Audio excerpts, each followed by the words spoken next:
भक्तबंधु आज आम केदारव्रत कथा को शुणा चलतु आरंभ करवा। केदारव्रत कथा एक दिनक नैमिष ऋषि कुंती को सखुली गले। वनस्तर जाऊ जाऊ कुंती को भेटिले।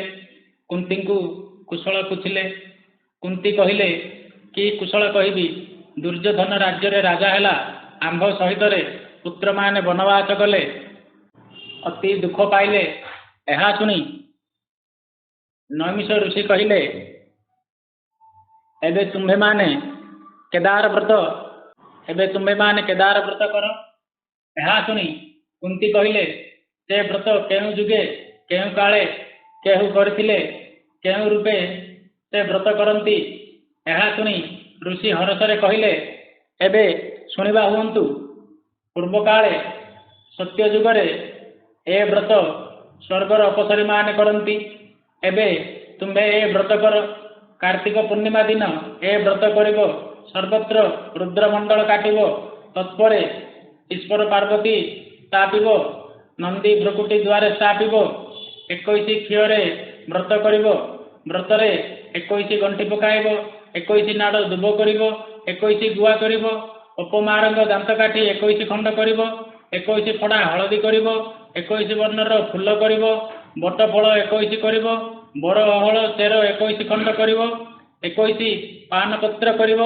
21 वर्णर खजा पिठा करिब। अँला कली 21 बड़ा पिठा 21 करिब। कदली नड़िया आखु बाड़िब। घृत दीप जालिब। ईश्वर पार्वती को स्मरण करिब। श्री केदारनाथ को स्मरण करी नैवेद्य करिब। फूल दुब मथारे घेनी जहाँ मनासीब ताहा श्री केदारनाथ प्रसन्न होई दियंती। मनोकामना सिद्ध करती। यह शुणी पचारे ए व्रत करी केउ माने केउ फल पाइले ताहा मते कहतु। यह शुणी नैमिष ऋषि कहले शुणिमा हुंतु। सत्य जुगरे एक ब्राह्मण चकरिया पंडा बोली थिले। ताहार भारिजा नाम सुशीला। चकरिया पंडांकर दुहिता जोड़िए।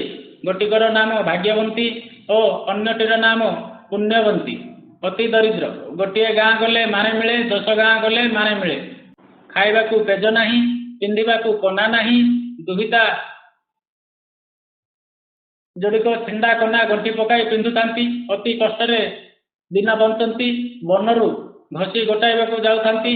अति कष्टरे और दुखरे दिन काटुतांती। एक दिन करे घसी गोटाइबा को दुहे वनस्थ को जाइतिले। घसी गोटाई आनी कुंडीरे पुराइले। से दिन कार्तिक पूर्णिमा तिथि सोमवार होइतिला। स्वर्गर देवकन्या माने मंच को आसीतिले। गोटे मंडप देखिले। सही मंडप उपरे देवकन्या माने रहुतिले। नदी की स्नान करिगले। स्नान सारी पाट पतनी पिंधिले। सेहिठारे रुद्रमंडल काटिले। ईश्वर पार्वती स्थापिले। नंदी भ्रुकुटी स्थापिले।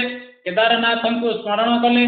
वनस्वरू 21 वर्णर फूल आउ 21 गुआ आनिले। 21 पान आनिले।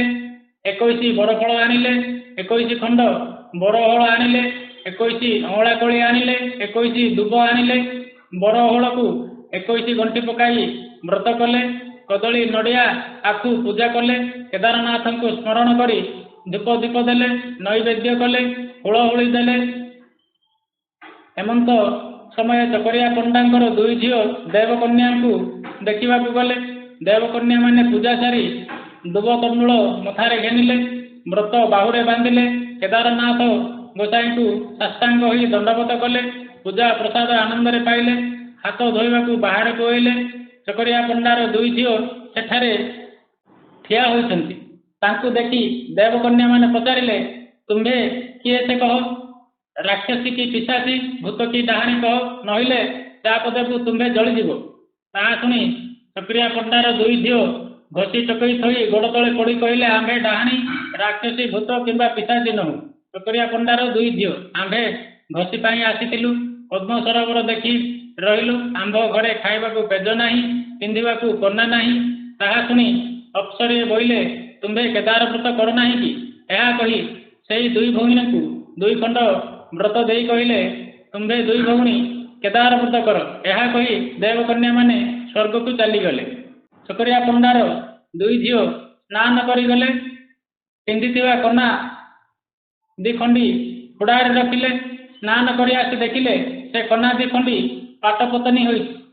ସେହି ପାଟ ପିନ୍ଧିଲେ ବରଫଳ ଗୁଆ କଲେ, ବର ଓହଳ ବ୍ରତ କଲେ, ବରପତ୍ର ପାନ କଲେ, ବର ଛାଲି ହଳଦୀ କଲେ, 21 ନାଡ଼ ଦୁବ କଲେ, 21 ବର୍ଣ୍ଣର ଫୁଲ ଆଣି ବନସ୍ତରୁ ନାରିକେଳ କଦଳୀ ଆଖୁ ଆଣିଲେ।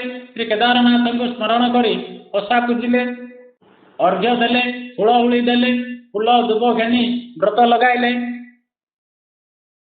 ପ୍ରସାଦ ଖାଇଲେ। ଘଷି କୁଣ୍ଡି ଧରି ଘରକୁ ଗଲେ। କେଦାରନାଥଙ୍କ ଆଜ୍ଞାରୁ ସେ ଘର କେଣେଗଲା ଜଗତି ଅଟ୍ଟାଳି ହୋଇଛି, ମେଢ଼ ମଣ୍ଡପ ହୋଇଛି, ଦୁଆରେ ହାତୀ ଘୋଡ଼ା ବନ୍ଧା ହୋଇଛି ଓ ପ୍ରହରୀମାନେ ଜଗିଛନ୍ତି। ଦୁଇ ଭଉଣୀ ଦେଖି ତାଟକା ହେଲେ। ମା ଜଗତିରେ ଥାଇ ଦେଖୁଥିଲେ। ଦୁଇ ଝିଅଙ୍କୁ ପାଛୋଟି ନେଲେ। ଘଷି ଉବୁଡ଼ିବା ବେଳକୁ ଘଷି ଯାକ ସୁବର୍ଣ୍ଣ ହୋଇଛି। କେଦାରନାଥଙ୍କ କୃପାରୁ ନିଶ୍ଚିନ୍ତରେ ଘରଦ୍ୱାର କଲେ। ସେହି ଗ୍ରାମ ରାଜା ଚକରିଆ ପଣ୍ଡାର ବଡ଼ ଝିଅକୁ ଓ ସାନ ଝିଅ ମନ୍ତ୍ରୀକି ବିବାହ ହେଲେ। ଶ୍ରୀ କେଦାରନାଥଙ୍କ କୃପାରୁ ଦୁଇ ଭଉଣୀ ଉତ୍ତମ ସୁଖ ପାଇଲେ। ଦିନେ ରାଜା ମହାଦେଇ ହାତରେ ସୂତାବ୍ରତ ଦେଖି ସେ ସୂତାବ୍ରତକୁ କଲରା ଗଛ ମୂଳରେ ଫିଙ୍ଗି ଦେଲେ। ସୁନାର ବ୍ରତ ଆଣି ଲଗାଇଲେ। ମନରେ ବେଶୀ ଗର୍ବ କରିବାରୁ ଗର୍ଭଗଞ୍ଜନ ଶ୍ରୀ କେଦାରନାଥ ଗୋସାଇଁ ଜାଣିଲେ ଏହାଙ୍କ ଗର୍ଭକୁ ଖର୍ବ କରିବି। ସେଥିପାଇଁ ତାଙ୍କରି ଯେତେ ଦ୍ରବ୍ୟ ଥିଲା ସେ ଦ୍ରବ୍ୟ ସବୁ କେଦାରନାଥ ହରଣ କଲେ। ଦିନକୁ ଦିନ ଚକରିଆ ପଣ୍ଡାର ଝିଅ ଅନେକ ଦୁଃଖ ପାଇଲା। ରାଜା ମହାଦେଇ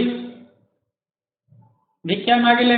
ଯେଉଁ ବ୍ରତକୁ ଛିଣ୍ଡାଇ କଲରା ଗଛ ମୂଳରେ ଫିଙ୍ଗି ଦେଇଥିଲେ ସେ ଗଛ ମୂଳରେ ବ୍ରତ ପଡ଼ିଥିବାରୁ ସୁବର୍ଣ୍ଣ କଲରା ଫଳିଲା। ସେହି କଲରାକୁ ଚକରିଆ ପଣ୍ଡାର ଝିଅ ନେଇ ବଣିଜ ଘରେ ବିକ୍ରି କରି ପେଟ ପୋଷୁଥାନ୍ତି। ଏହିପରି ନାନା ଦୁଃଖ ପାଇଲେ। ରାଜ୍ୟ ଭ୍ରଷ୍ଟ ହେଲା। ହତଲକ୍ଷ୍ମୀ ହେଲେ। କେତେ ଦିନ ଗଲା ଉତ୍ତରୁ ରାଜାଙ୍କର ଭାରିଜା ଭାଗ୍ୟବନ୍ତୀ ଚକରିଆ ପଣ୍ଡା ଘରକୁ ଗଲେ।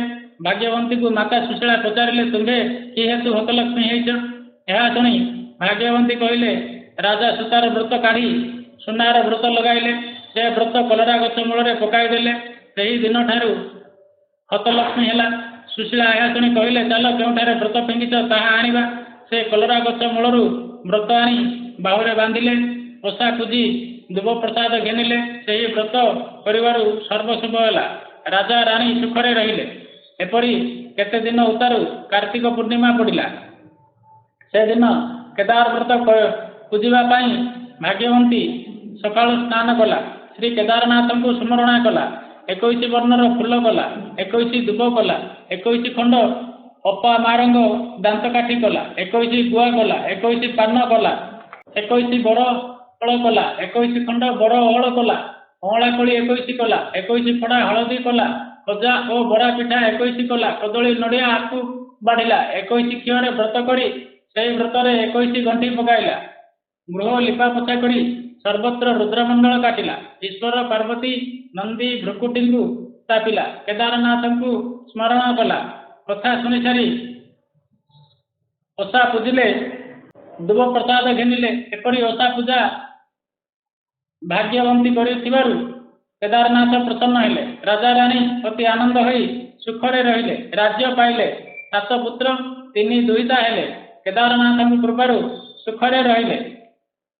ସର୍ବ ସମ୍ପଦ ମିଳିଲା। ତୁମ୍ଭେ ଏବେ କେଦାର ବ୍ରତ କର, ସାମ୍ରାଜ୍ୟ ପାଇବ। ନୈମିଷ ଋଷିଙ୍କ ଠାରୁ ବ୍ରତ କଥା ଶୁଣି କୁନ୍ତୀ ଶ୍ରୀ କେଦାର ବ୍ରତ କଲେ। କେଦାରନାଥଙ୍କ କୃପାରୁ ପଞ୍ଚୁପାଣ୍ଡବ ସାମ୍ରାଜ୍ୟ ପାଇଲେ, ଅତି ସୁଖରେ ରହିଲେ। ଏ ବ୍ରତ ଯେଉଁ ସ୍ତ୍ରୀମାନେ କରନ୍ତି ପୁତ୍ରବତୀ ଧନବତୀ ହୁଅନ୍ତି, ଅନ୍ତେ ବୈକୁଣ୍ଠକୁ ଯାଆନ୍ତି। ଶ୍ରୀ କେଦାରନାଥ ବ୍ରତ କଥା ସଦାଦୟ ସମ୍ପୂର୍ଣ୍ଣ।